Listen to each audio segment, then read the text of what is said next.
All right, welcome back, ladies and gentlemen, to my $2.1 million prop firm challenge documentary. Trigger alert today.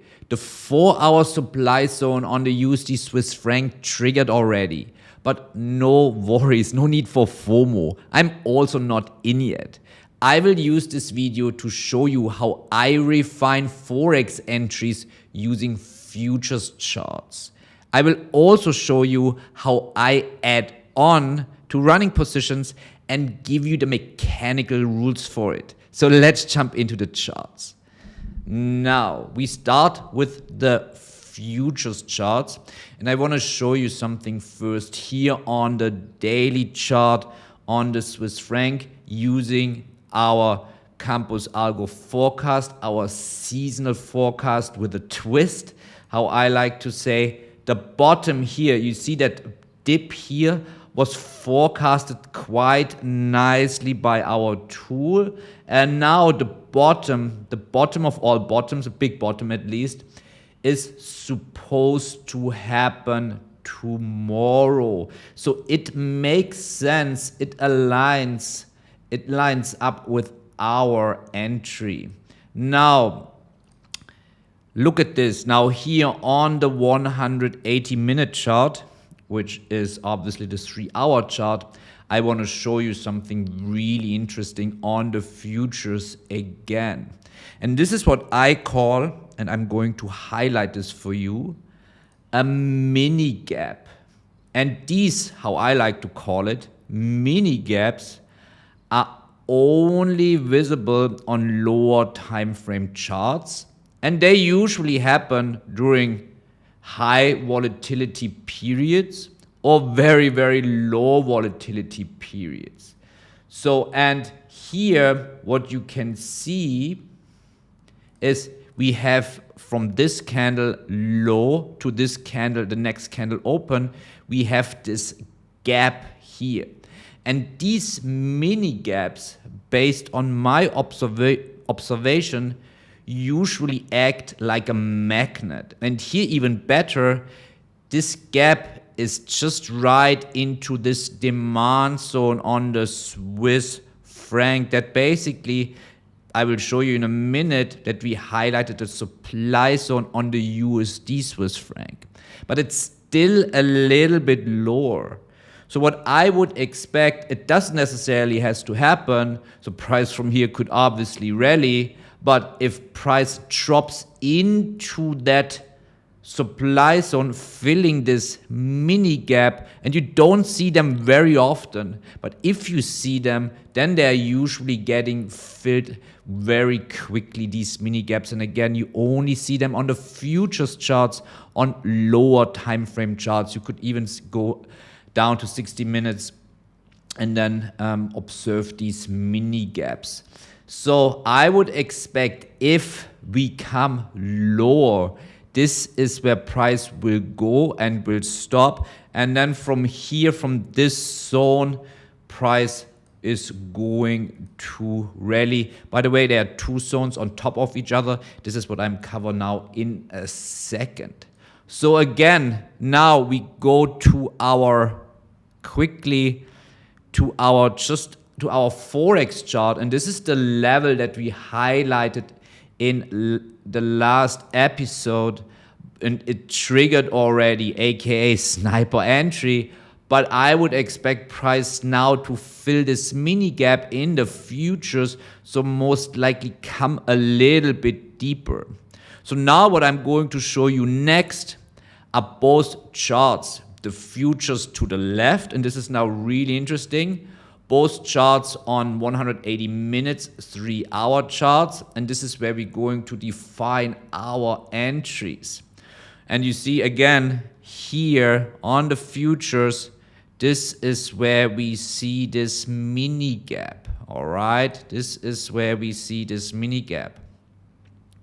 So if this comes lower potentially, then obviously the Forex will go higher here as well. And here you have the supply zones on the 180-minute charts. So I need this to go lower, and this obviously then will go higher because this is the inverse chart. The Forex is the inverse from the futures.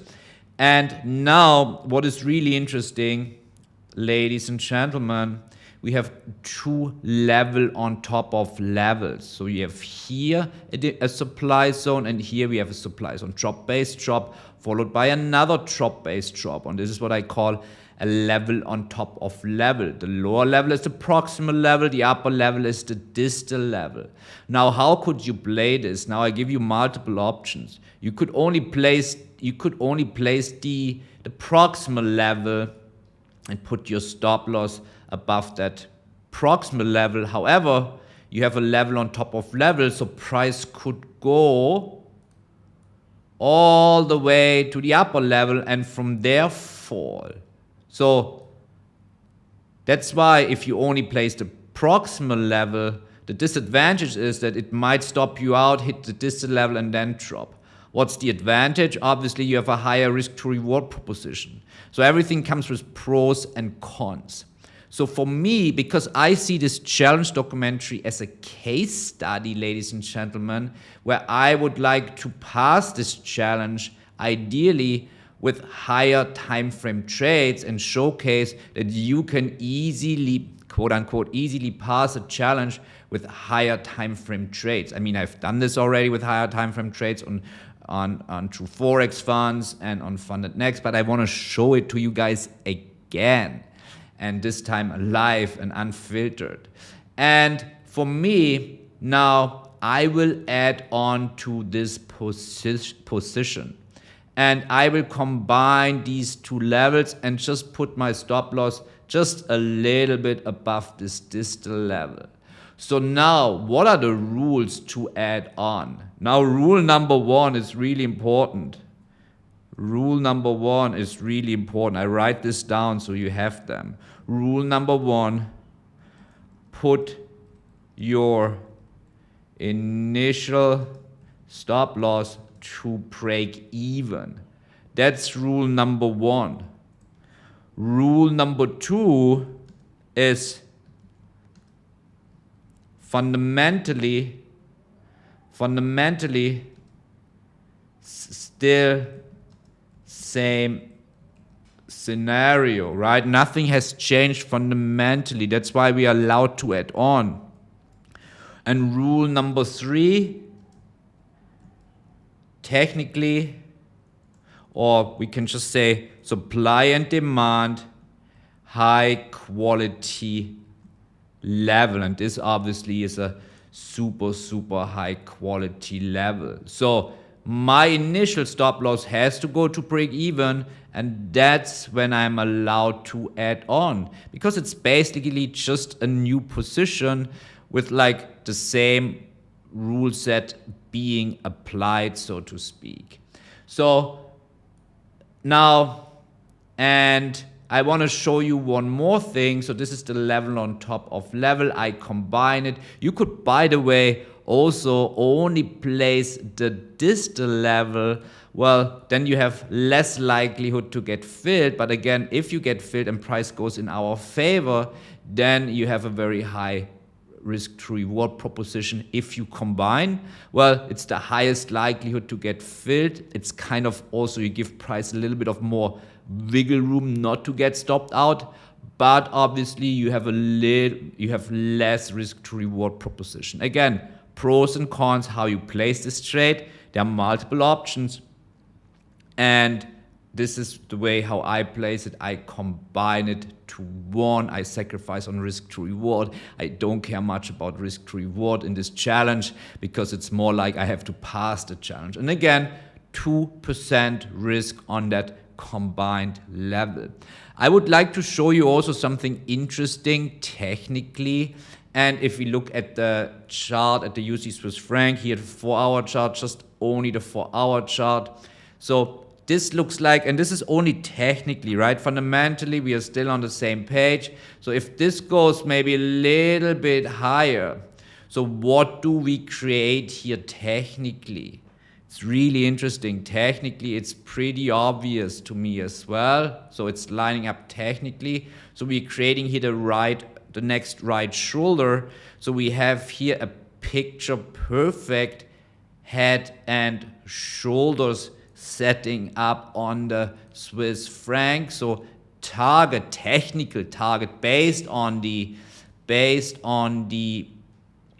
head and shoulders would basically, we would see price dropping much further than our initial target, which is down here. Actually, in fact, no, of course, here lower.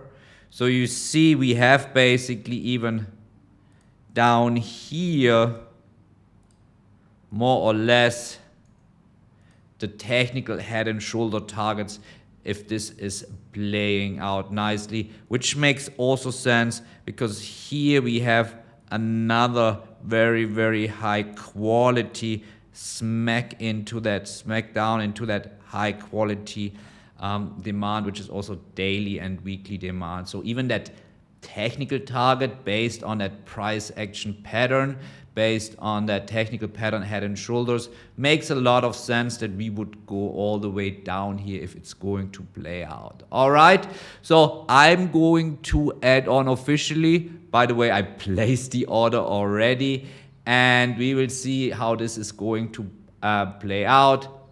Make sure you have proper money management and risk management in place. It's just a trade.